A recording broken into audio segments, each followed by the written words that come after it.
let's talk about something kind of fun, but requires a lot of considerations that we might not normally keep in mind if we were just planning a trip for ourselves or for our loved ones and family that are not impacted by neurocognitive disorders.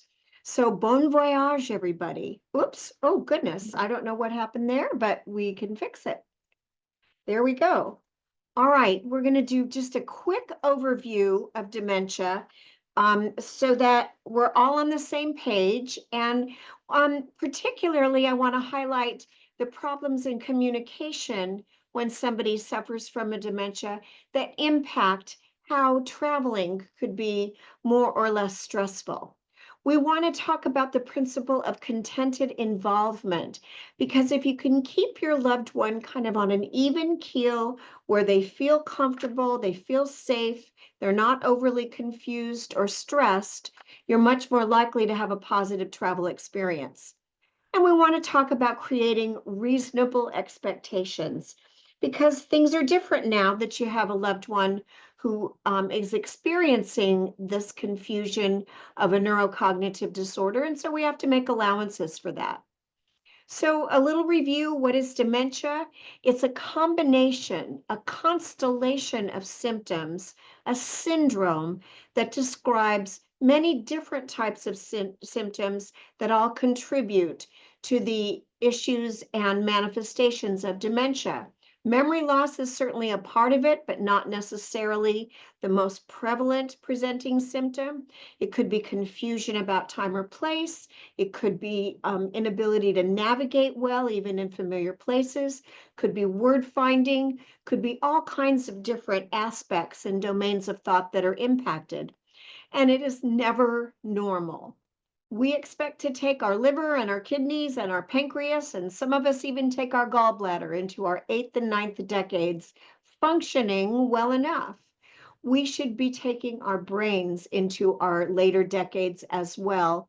And so a big part of our work at Alzheimer's Orange County includes staying current and helping to support research that we hope will one day get to not only disease modifying drugs, but a cure and prevention of symptoms even starting. A little bit of a review about the reversible versus the irreversible types of dementia, which really just underscores why it's so important that people get a good diagnosis and a full workup, because some aspects of a dementia syndrome could be reversed. They might be due to medical conditions like low thyroid. They might be due to depression, might be due to like a subacute urinary tract infection can cause confusion. So many different types of problems could cause symptoms that look like dementia, but in fact are reversible.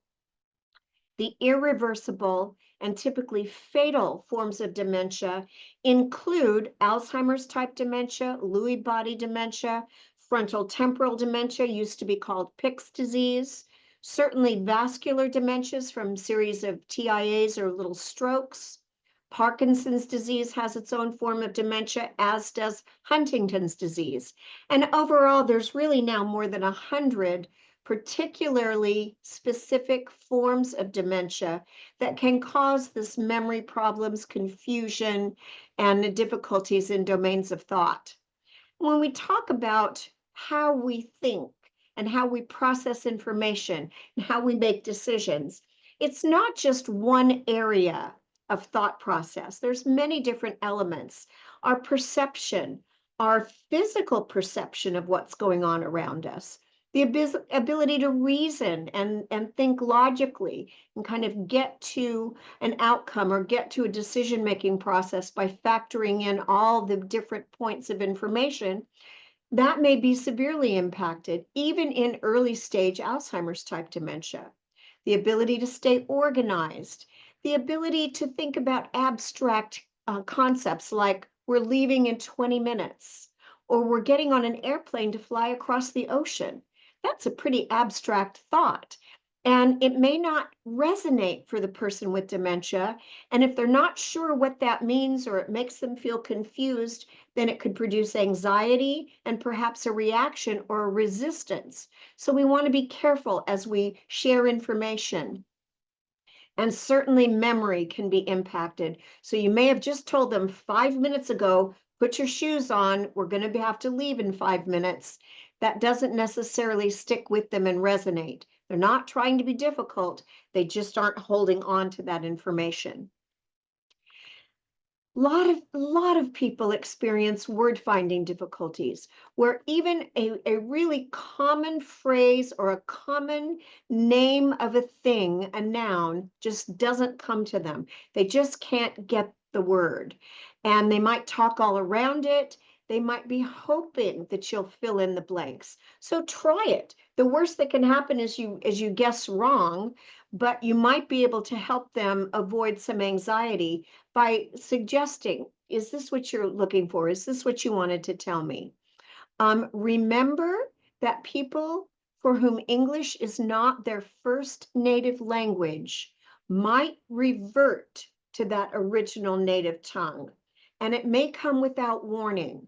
So just be aware if your loved one grew up speaking French, make sure you know enough French phrases just in case they're not communicating with you well in English. And likewise, any person whose first language was something other than English, just be prepared that there might be a little bit of a reversion. They may have trouble understanding what you're saying, receptive aphasia.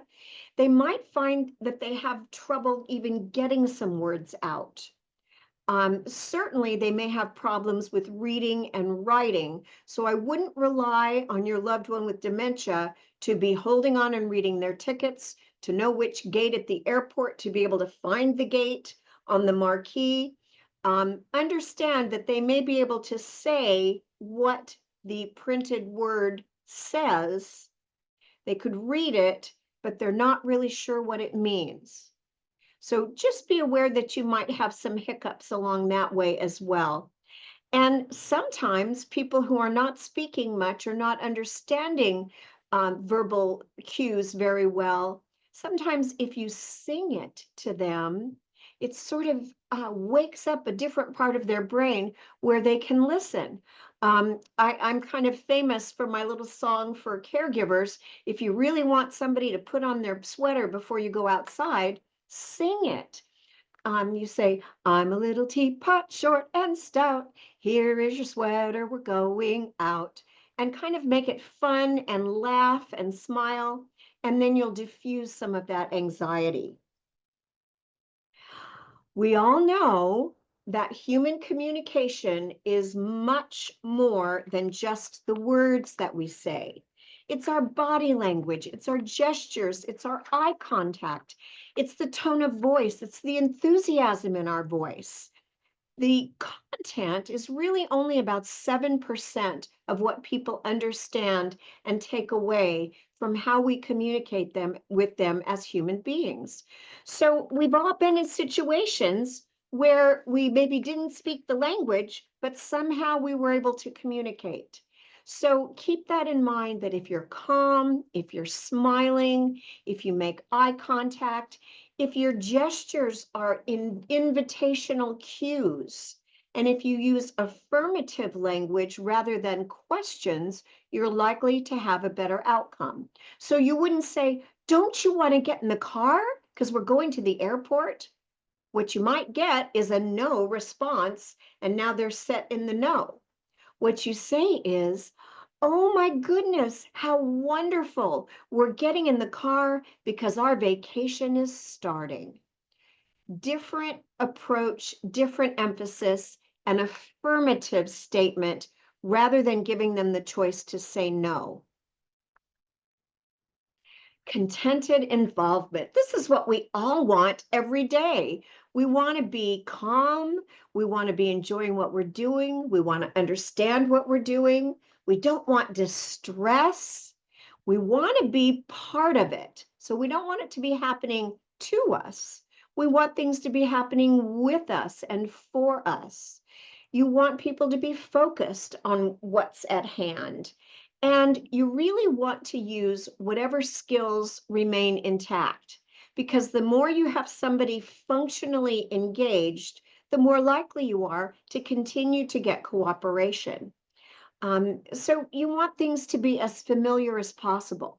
If you're going to be in a different area, going on a train, going to the airport to get on an airplane to go someplace, going on a long car ride, you want to bring things with you that automatically create a sense of familiarity and safety. So a favorite sweater, a blanket that they could put on their lap that they have used at home watching TV. Some kinds of things that make them feel like, oh, yes, this is safe. This is something I'm familiar with. Contented involvement also sometimes means reducing distractions, making sure you're not overloading them with stimulus. So if you're in a loud, noisy, busy airport, make sure nobody is tired, make sure you go right to where you need to go. Um, Cut down on any superfluous stimulation, and keep them from being bored. Have a book they can look at, have maybe some music on your phone that you could turn on that they could listen to. Have some things readily available at your fingertips if they start to get a little edgy and bored. Have some conversation tips that you want to start with. Have a snack available. All of those kinds of things can help head off the boredom that can then sometimes lead to more difficult behaviors. Make sure that you are traveling and that you are very mindful of people being overtired or fatigued.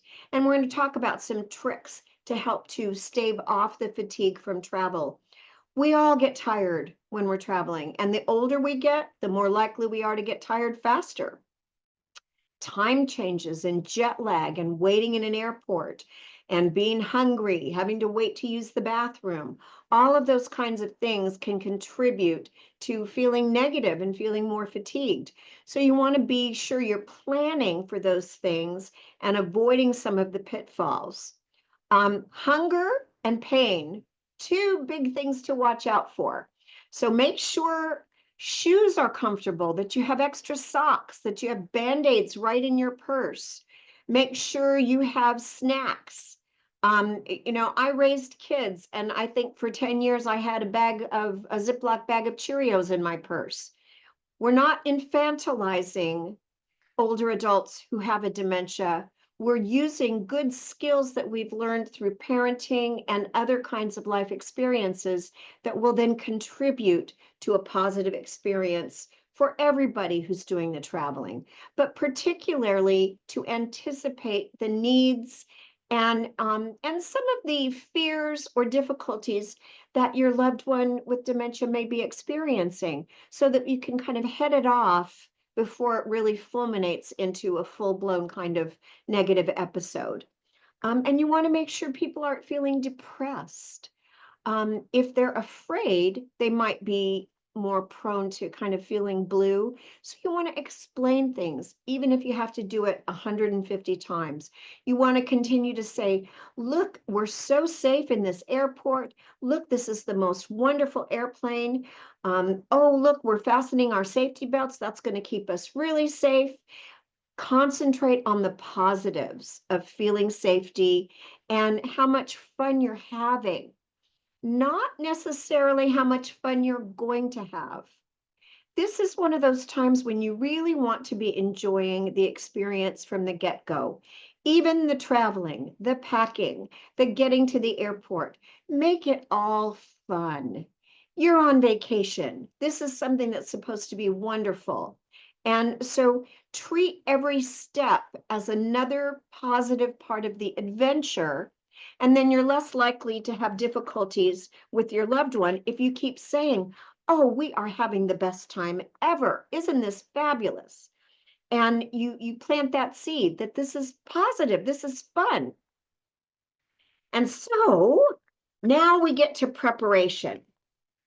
There are folks who have had very successful travel experiences big travel experiences, maybe even going to Europe, maybe a cross-country flight and a few days with relatives for a wedding.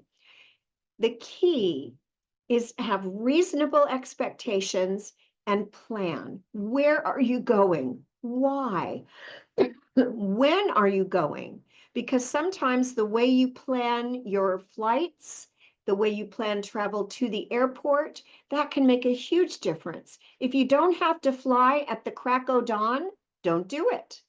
If you don't have to take a red eye, don't do it.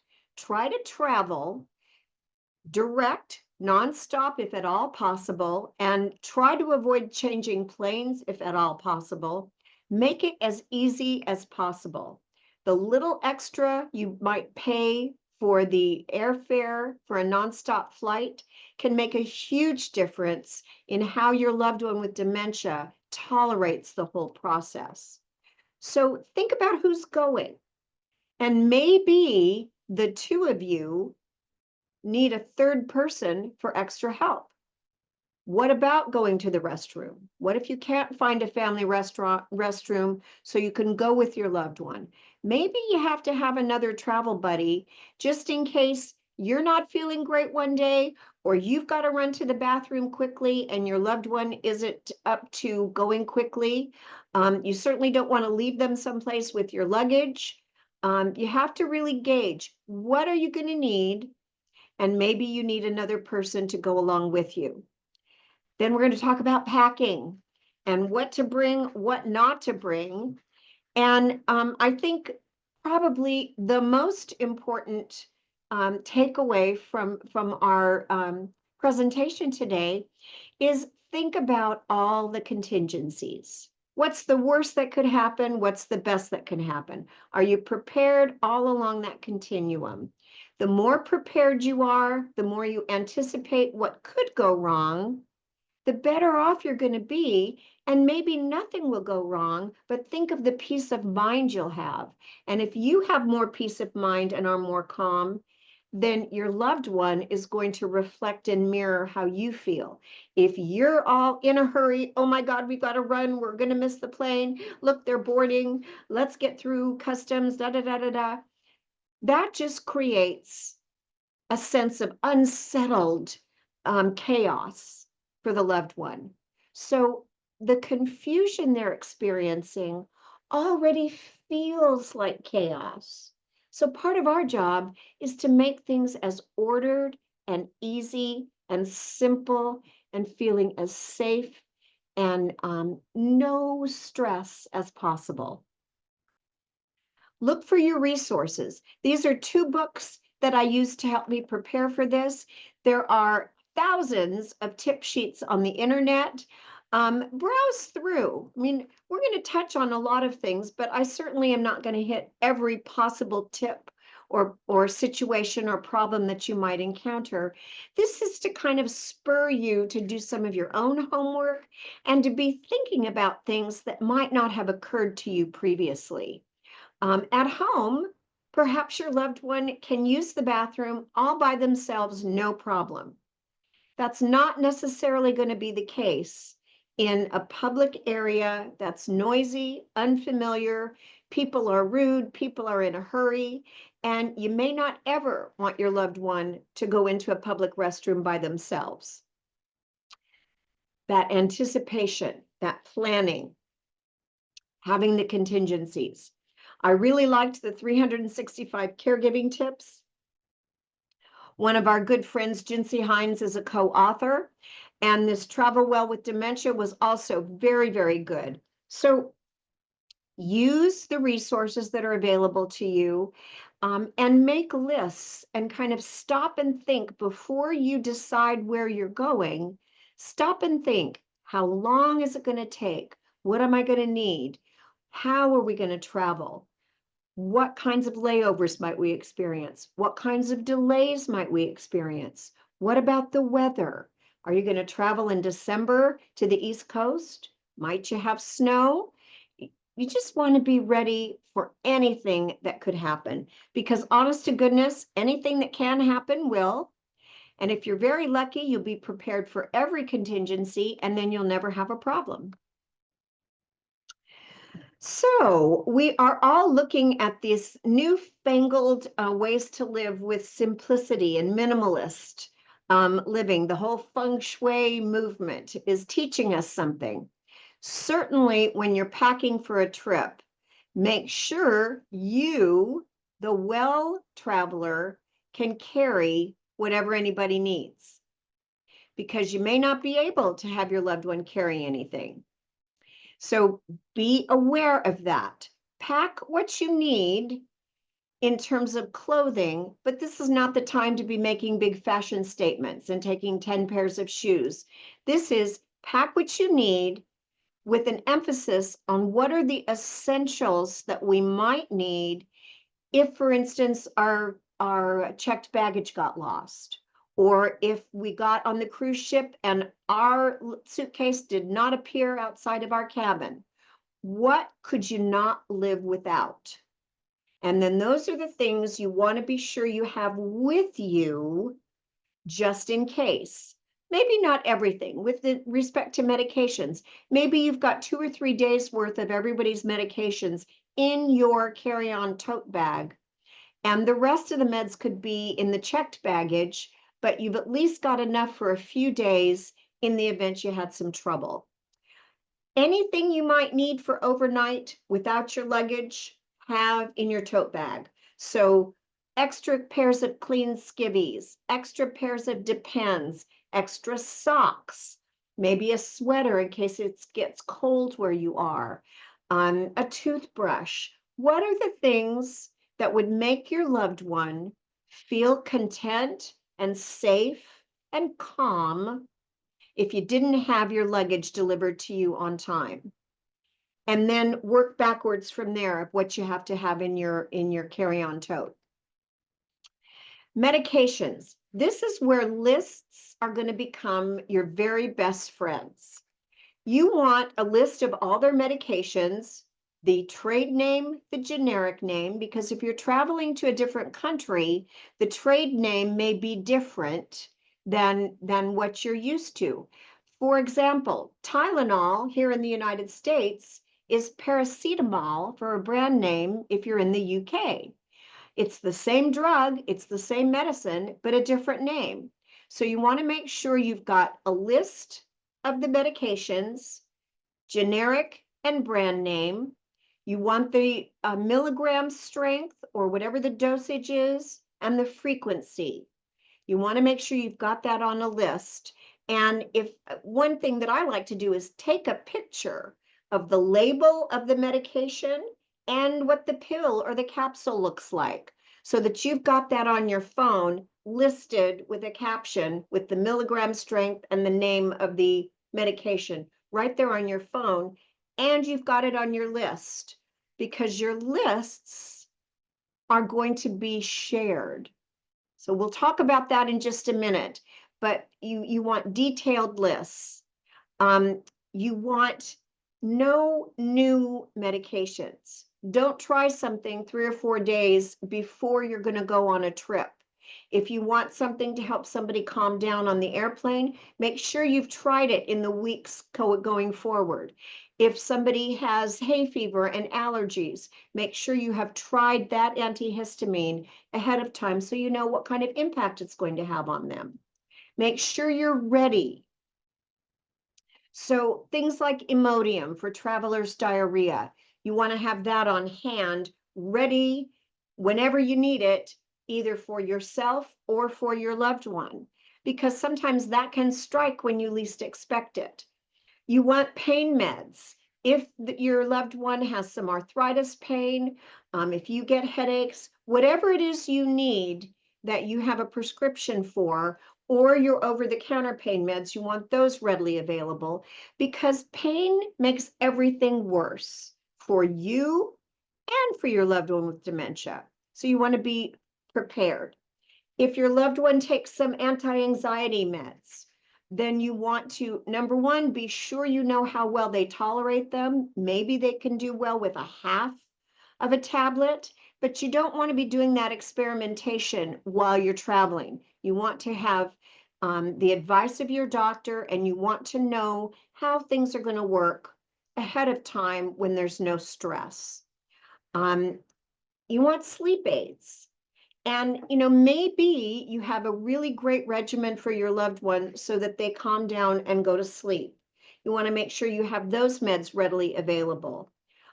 You might want to think about your own sleeping habits and talk with your doctor and talk with your loved one's doctor, because again, you don't want to try anything on yourself that might make you really tired and not able to respond if your loved one needs some help in the middle of the night.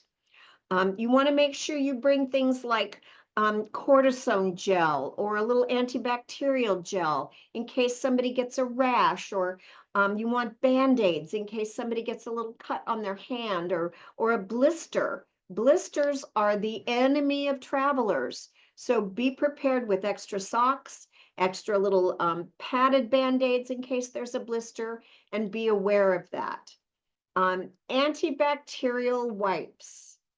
You want hand sanitizer, but you also want the wipes so that you could wipe the surface of the tray table in the airplane. Maybe when you sit down at a table and you're not quite sure, like in a cafe or a restaurant, that the table is truly sanitized, you can discreetly do a little wipe there.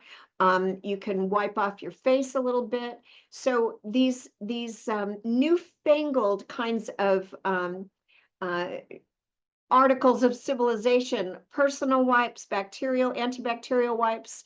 You want to have these readily available. Somebody might have a little upset tummy, and the difference between a really bad rest of the day and an okay rest of the day could be that you had either baby fresh wipes or some other kinds of personal wipes readily available to take care of any hygiene issues that could make somebody uncomfortable. So think about it, make your list, and you may want to invest in travel sizes for your carry-on. I know sometimes it seems like, oh my goodness, it's $3 for that little tiny tube. It's worth it if that's what you need, and it enables you to carry what you need on your person in your carry-on tote.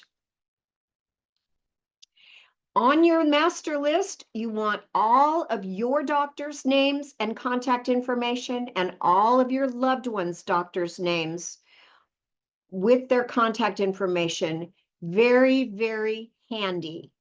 And a brief medical history. You want somebody to be able to tell if something were to happen to you. You want your lists to be able to help them figure out what is wrong with you, but you also, the same token, want to be able to share an immediate brief medical history if your loved one needs some medical attention. And that's why you want their history, their medications, and their doctor's names. ID bracelets are a great idea. I like them because just in case there's some sort of an accident and maybe you couldn't speak for yourself for a little while, at least it ties that person to you and it identifies them, and it's a little bit more of a fail-safe because you just never know. So copy everything. You want an extra copy of all of this data about your loved one and about you, your itinerary, all your flight numbers, copies of everything, copies of your ID, copies of your credit cards. You want that in a safe place in your luggage.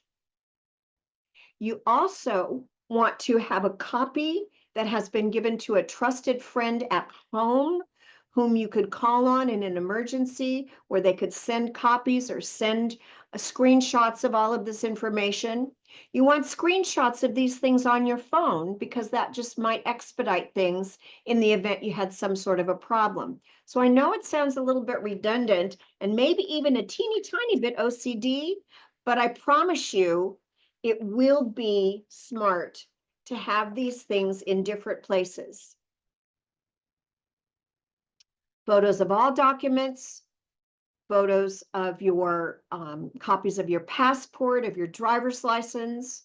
Have that in a separate place at home with a trusted friend who could send it to you at a moment's notice. And have the same copy in your luggage. People often ask about travel insurance. Well, if you're asking me, I say buy it. Whatever travel insurance you can have, whatever medical travel insurance you can buy it. Because it could be the difference between about $100,000 medical bill if you have to have somebody air transplanted home or air transported home, not transplanted. I actually have good friends who went on a beautiful riverboat cruise into Scandinavia, and anything that could go wrong did. Neither one of them had dementia at the time, but they were in their early 80s. And one had gone off to the hotel room to take a little rest. The husband had gone into the hotel restaurant. He was going to get a little snack. He fell and was hit his head and was pretty well hurt. They're calling their emergency services, and she didn't know why he didn't come back up to the room. She waited and she waited and she waited, and she went downstairs, and then she was told, oh, I think that might have been your husband who was taken away in an ambulance.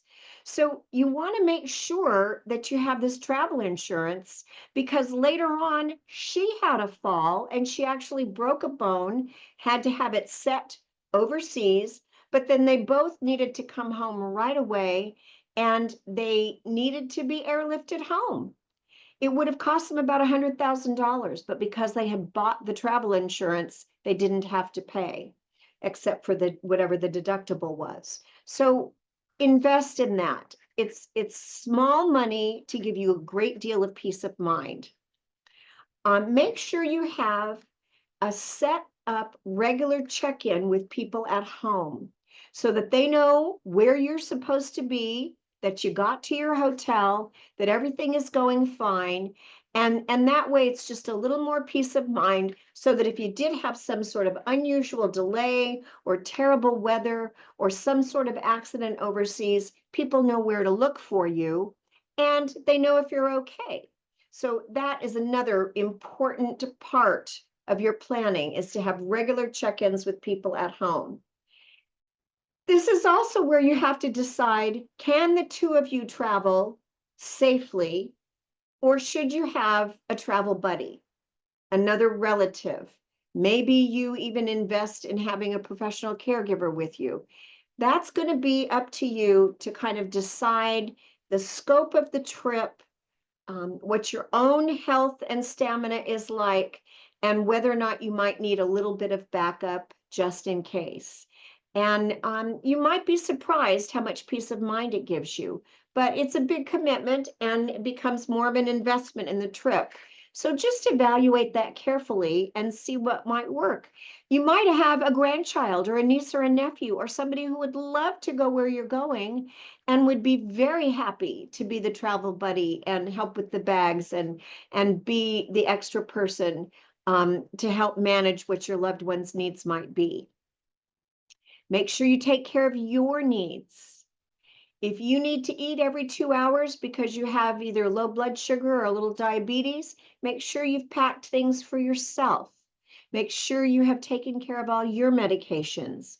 Make sure you don't get overtired, because if you're not able to easily handle the needs of your loved one, nobody's going to enjoy the trip. And know the systems where you are going. What kind of healthcare do they have there? Do you need to buy a little insurance policy to be cared for there? Does your health insurance policy cover you if you go out of the country? What if you cross state lines? Does your HMO here in California apply if you're in Nebraska? And if so, how do you manage that? And if not, what are the steps you need to take so that you can get your care covered by your insurance company no matter where you go? And you might have to buy a little rider policy, but know the systems where you're going. If you're staying in a particular city for a few days, know the hospitals that are close by. Know what's going on in that city or in that region, so that in the event you need a little extra help or somebody does get sick or has a fall, nothing is a huge surprise. And don't over plan. I know sometimes, especially if we're going someplace fabulous, we want to do as much as we can in the 3 or 4 days we're going to be there. Well, I would say back that off by at least about 50%. Understand that a person with dementia is going to be impacted more significantly by jet lag, by food changes, by unfamiliarity. Their brain is going to be working overtime as they take in all of this different stimulus. So you want to be sure you understand they could be getting more tired more quickly than you would or that they might have at home, because all of that extra work by their brain to get used to things that are unfamiliar is going to make them more tired. So back off on what you have planned. Make sure that you prioritize what you really want to see. But let's say you want to go and see the Louvre. Well, I've been told that it's never a 1 day experience. It's a 3 or 4 day experience. And that's if you're healthy and you can be there for several hours a day. Your loved one with dementia, maybe they can only tolerate an hour, 90 minutes of being in a museum like this. Okay, hit the high points, do what's most important, but don't anticipate that they can just stay there all day long. And never, ever miss an opportunity to use a toilet, especially if you have one that's family friendly, that you know is clean, that's easy to get in and out of. Just don't miss that opportunity, because your loved one may not be in sync in terms of toileting with your schedule. So you might need to go every 2 hours or every 4 hours, but they need to go every 90 minutes. And how much better is it if you find a toilet and everybody uses it on time rather than having an accident? Even if they're using Depends, you still want to be able to toilet them as much as possible, because it's a whole lot easier, particularly when you're traveling, if somebody can use the toilet appropriately, the Depends stay clean, and you still have that backup. So, not to get too granular, but I think whenever you're traveling, I mean, as healthy adult people, if you're driving to LAX from South Orange County, believe me, if you do that often enough, you know exactly where the clean potties are all the way up the 405 freeway. You want to have that in your mind and not be looking for something in a crisis. Whenever possible, keep to the same kinds of timing routines as what your loved one will be familiar with. So let's say they're usually up by 7. As soon as you can get them acclimated to whatever time zone you're in, get up at the regular time. Even if you could sleep in, maybe this isn't the time to do it. Maybe you keep with that routine so people get up, use the bathroom, have their breakfast, get dressed, and things seem very, very normal and calm. And if they're used to eating a little snack about 2 hours after breakfast, make sure you've got those little snacks in your tote bag. Cheese sticks, granola bars, a box of raisins maybe. And you can try some of these little snack offerings in the weeks before the trip. See if your loved one likes a little bag of pretzels for a snack. See if they do well with maybe some banana chips or some dried apples. Test out some things that you know then that they might like it, and it's familiar. It's not, oh, well, what's this? I've never seen anything like this before. Give them something that they look at and they know, this is my snack. And keep bottled water in your purse. This gets a little bit dicey if you're going through TSA checkpoints, but what that means is when you get through the TSA checkpoint, then one of the first things you do is go and buy a couple of bottles of water to have in your tote bag in case somebody gets really, really thirsty. And staying hydrated is sometimes a mystery for people because we don't always feel thirsty when we need to. And If you wait until you're thirsty or your loved one is thirsty, it's kind of too late. You're already dehydrated. So you want to prospectively stay hydrated and anticipate that. But along with hydration is you got to plot out if somebody then needs to use the toilet. So it's an important equation to balance as you're traveling.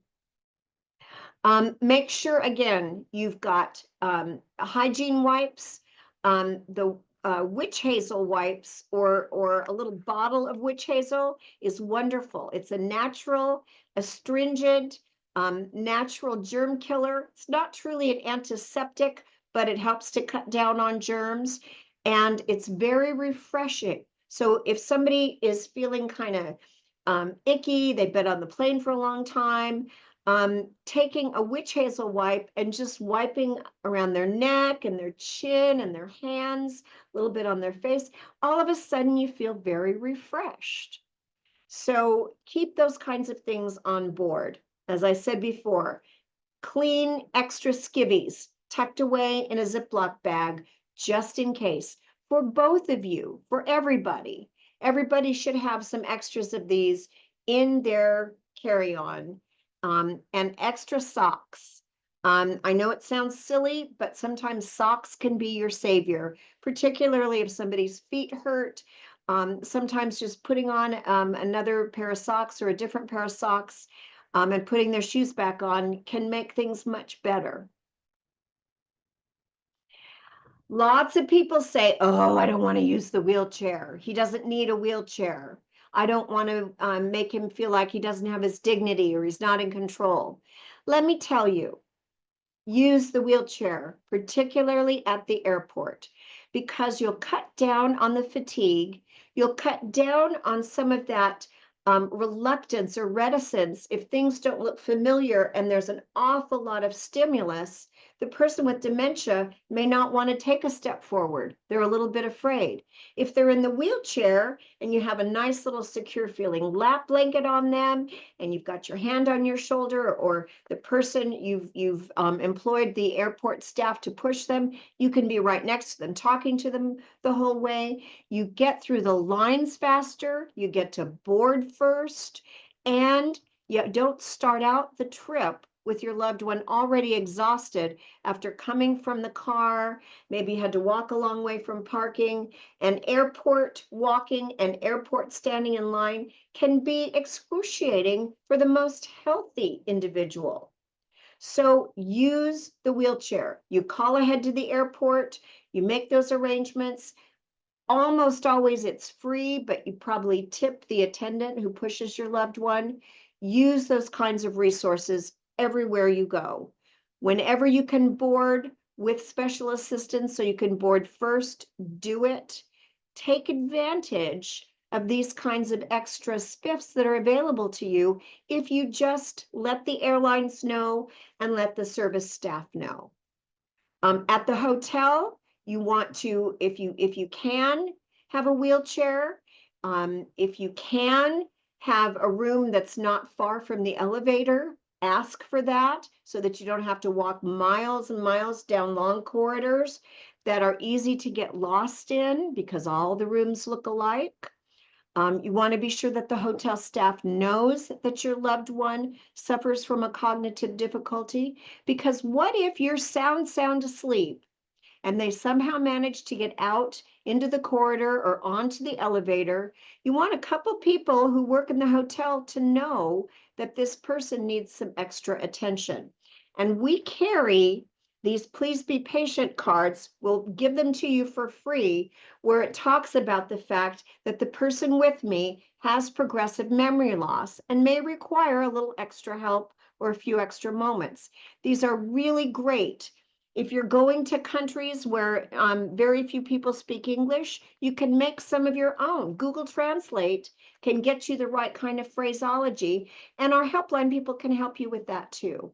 But you definitely want to let all the people around who might be servicing, so people in the restaurants, people at the airport, at the train station, the driver of the bus or the shuttle, the taxi driver, That way, if your loved one has any issues or difficulties, or maybe even a little outburst because they are concerned or they're afraid, everybody's then on the same page, and you're going to have a little more empathy and compassion, and people are less likely to be put off or offended by something that your loved one might do.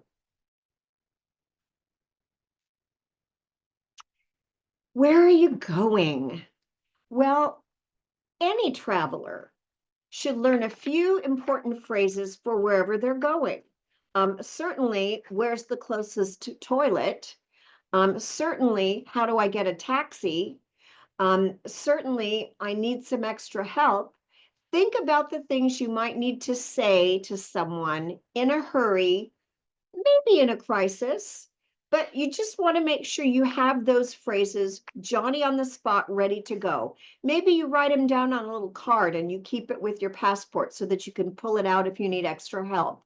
But work on that so that should you need extra help, you know exactly what to say. Where's the wheelchair? You should probably be able to say that in the language of every country you might be going to, and invest in some of these great apps. Google Translate is good, but there's many more that will help you in the moment with a phrase and make it really simple for you to get your point across in another language.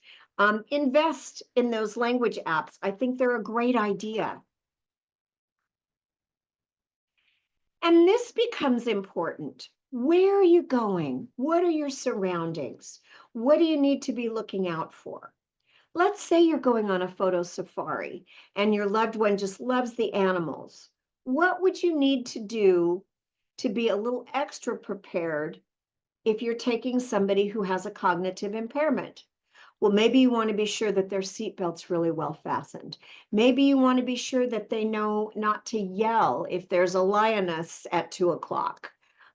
Maybe you want to be sure that they're very well rested and hydrated. Maybe you want to be sure that they've had an opportunity to toilet before you go out where there's more wilderness and perhaps, um, naturally occurring wild animals.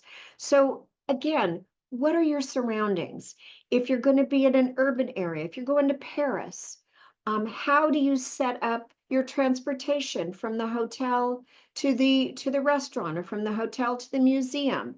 Make sure you have done extra homework ahead of time so that you can become very familiar with your surroundings. Also, when you get into the hotel, where are the stairs in case there's a fire? How close are you to the elevator? How close are you to where the stairs are? Is it well lit? Do you need to have a flashlight or your phone flashlight turned on? Um, in a pinch, if you had to get dressed in a hotel immediately because there was some sort of crisis or disaster or fire going on, make sure you've got shoes ready to go, a pair of pants that they can put on, or better yet, maybe they sleep in sweatpants so that if they did have to get up and get going in a crisis, they've already got something on. Make sure you've got a sweater right away, and make sure before you go to sleep that if you need to pick up your tote bag and go, and it's got your passport and your medication and other important things in it, that you're not having to look for that bag, that it's right there. Think about that when you go to sleep, that if in the middle of the night you hear some sort of an alarm, you're ready and you can be out that door in 15 seconds. And everybody says, oh, that isn't going to happen to me. Well, twice when I've been traveling, there were fire alarms that went off in hotels, and we had to get out and get outside, out on the street immediately. And one time I was very well prepared, and one time I wasn't. So again, you know your surroundings, you anticipate what could happen, and then you're more prepared. Never be too proud to ask for help. And I think it's particularly charming, and you're much more likely to get a really wonderful response if you've learned how to ask for help simply in the language of the country that you're going to. If you can say, por favor, necesito ayuda. Oh my goodness, People now, they know that you're struggling and they want to help you. Most of the time, people are helpful. But beware. I mean, this is not the time that you hand your purse to a total stranger who's supposed to help your loved one get into a taxi. Be prudent, be wary, but don't be too proud to ask for help, because that just might be the difference in getting somebody into a car smoothly or not.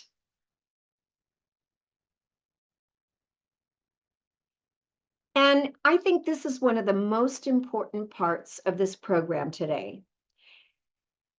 Once we internalize that we have a loved one that has a neurocognitive disorder, I think we have to shift our focus from all of this, here's what we're going to do, and here's our plan for the rest of our lives, to what is the moment teaching us. So you might be on this fabulous trip that's going to take you cruising the Caribbean, and it's going to be just the most wonderful 2 weeks of your life. Great. The getting there needs to be every bit as enjoyable as the being there. So take time to appreciate when you get into your seat and you get an aisle seat. Take time to appreciate that it's not too cold or it's not too hot on the airplane. Take time to appreciate the joy in your loved one's face, or find a way to create a moment of joy with a little activity that you've got in your purse, or maybe with a special little poem or rhyme or song that you sing to each other when you're traveling. Create some opportunities so that you have those wonderful moments that are really an important part of the memories you're building in the trip for you. Your loved one may not be building memories of the trip, but they are going to enjoy these special moments along the way. So you want to do whatever you can to enjoy. If you're riding in a taxi and you see this beautiful tree, call attention to it and say, oh my goodness, that's the most beautiful bougainvillea I've ever seen, and talk about that. If you see a beautiful church as you're stopped at a stop sign, take a moment to just mention it and say, isn't that beautiful? If the sun is shining and the temperature feels great, whatever it happens to be, call it out so that your loved one can now experience it with you. And you're taking a moment to breathe through these wonderful memory moments that are going to be the foundation and the color of the whole trip. Breathe, enjoy, relax, take one moment at a time, and really try to concentrate on whatever happens to be fun and good. I was on a plane not long ago, and the snack they passed out were animal crackers. I hadn't seen animal crackers since my daughter was 5, and she's now in her 40s. It was so fun, and I even took a picture of it and sent it to my granddaughter. Make sure you're taking a moment to appreciate some of these little things that then kind of diffuse the stress, make you smile, and now everybody's having a good time. Keeping in mind that when you are with a person who has a dementia, particularly Alzheimer's type dementia, Lewy body dementia, vascular dementia, if they're in a good mood and we affirm that good mood and those positive experiences, then they're much more likely to stay in a good mood for the next few hours. If they're tense and anxious and sad and upset, it's really hard to turn that around.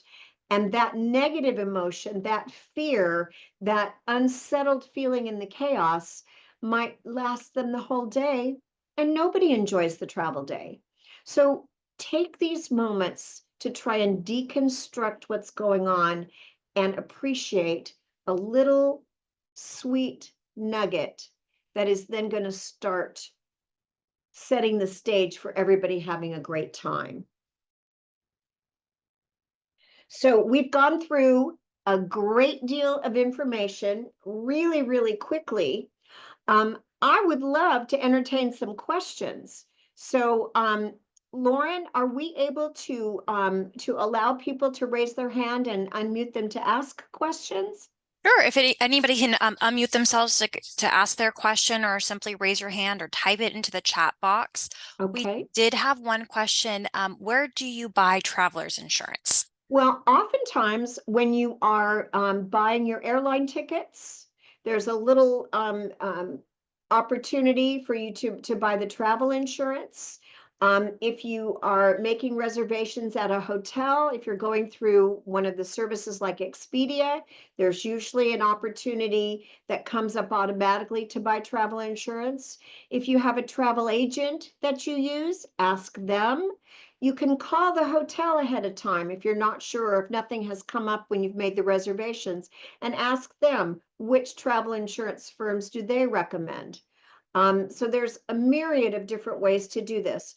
You could call AAA because sometimes they'll be able to suggest travel insurance for a particular trip if you're a AAA member. Um, Call your homeowner's insurance broker and ask them if they have a suggestion. So there's many different ways to buy travel insurance. Sometimes it's protecting the airfare so that if something happens and you can't travel, you don't lose the value of the airline ticket. Sometimes it's protecting your cruise so that if somebody gets sick ahead of time, you can still go on the cruise at a later date. You want to look and read all the fine print. Know what the deductibles are. If you buy health insurance for overseas, make sure you know exactly what the deductibles are and what they're going to cover, because there might be a cap too.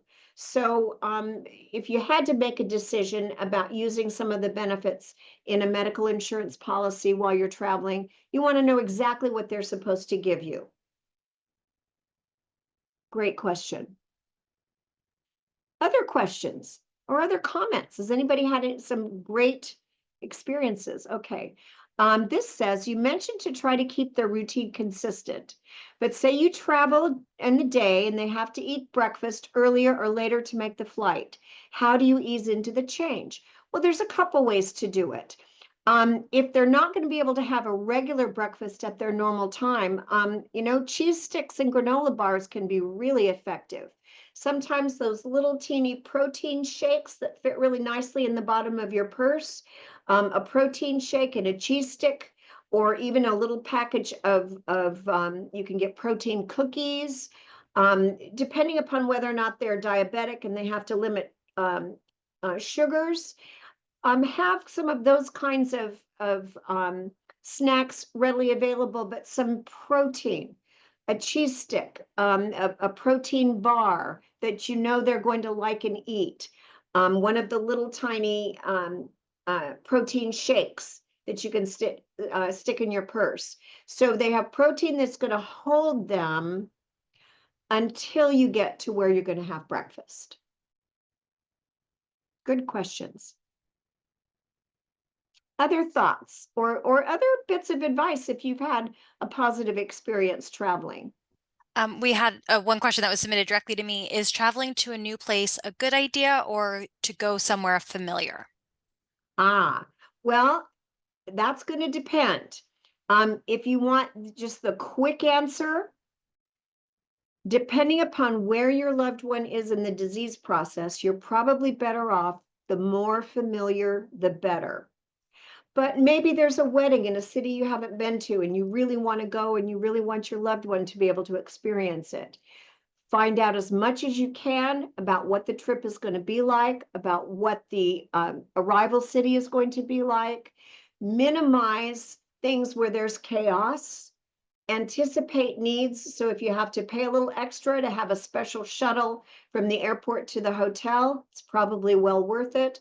So anticipate what you might need if you're going someplace new and do your homework first. Ask people who live there or who have been there. How do we do this? There's things you might not know. For instance, if you're going to Washington, D.C., which airfield did you fly into? Well, depending upon where you're going to stay, you may not want to fly into Dulles. You want to fly into Reagan National, because then you can take their metro and it's really easy to get around. But if you've never been there, you wouldn't know that. So your homework becomes really important. Again, great questions. More in the chat. Okay, let's see.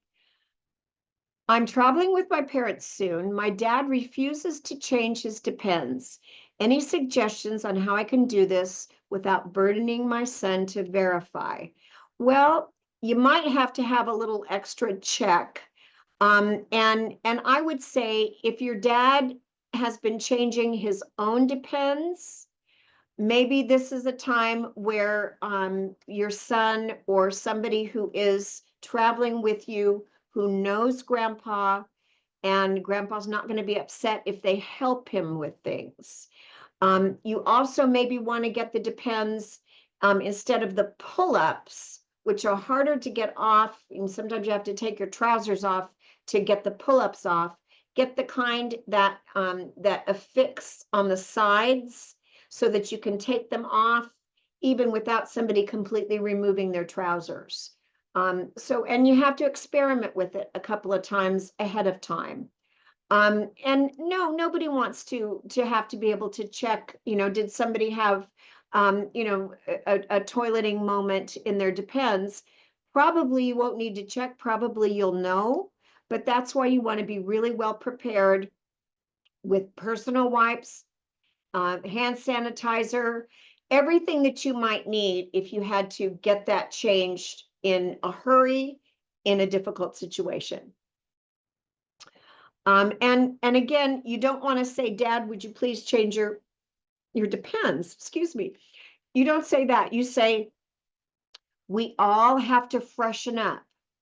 And you can even blame it on TSA. You can say, the TSA people, they're really, really big on everybody having everything clean and fresh. So we gotta take care of the rules. We gotta mind the rules, Dad. And don't give them a choice. Say, oh, yeah, we got to do this now because otherwise they won't let us on the plane. Little tiny therapeutic prevarication might help you. All right, next chat question is, I feel bad about traveling when my spouse with cognitive impairment always asks when we're returning home. All right, this is important.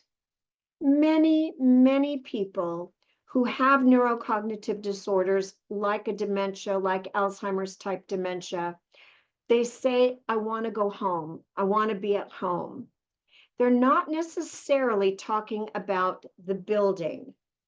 They're talking about how they feel when they're at home.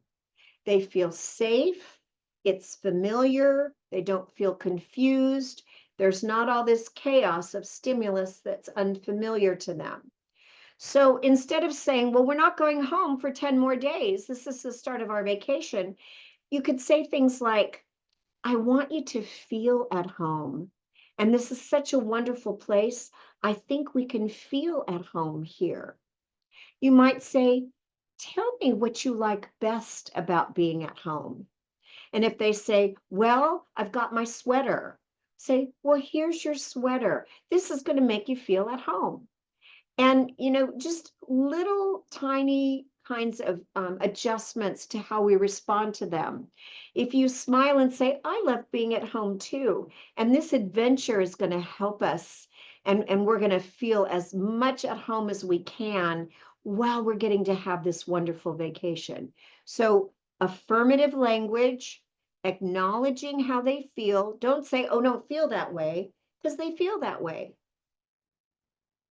Affirm how they feel, and then find a way that supports how they feel, but makes them feel comfortable and safe.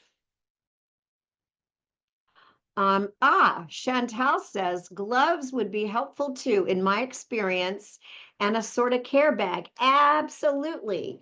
Have some gloves in, and I should have said that earlier, but with your hand sanitizer and your personal wipes and your extra supplies, make sure you also put in several pairs of gloves and then a bunch of gloves in your suitcase, and just always have a pair of gloves in your purse ready to go at any moment. And it does help to have things in a little Ziploc bag or in a zipper bag in your purse, because then okay, this is the cleanup toileting care bag.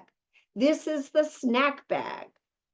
This is the something to do if he's bored bag.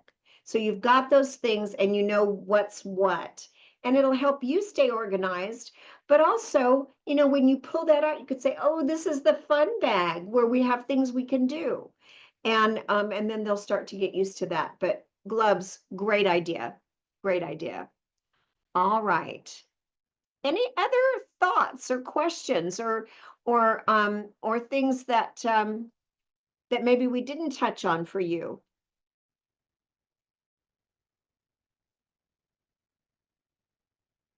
I don't see any new things in the chat. Do you have any new questions or comments, Lauren?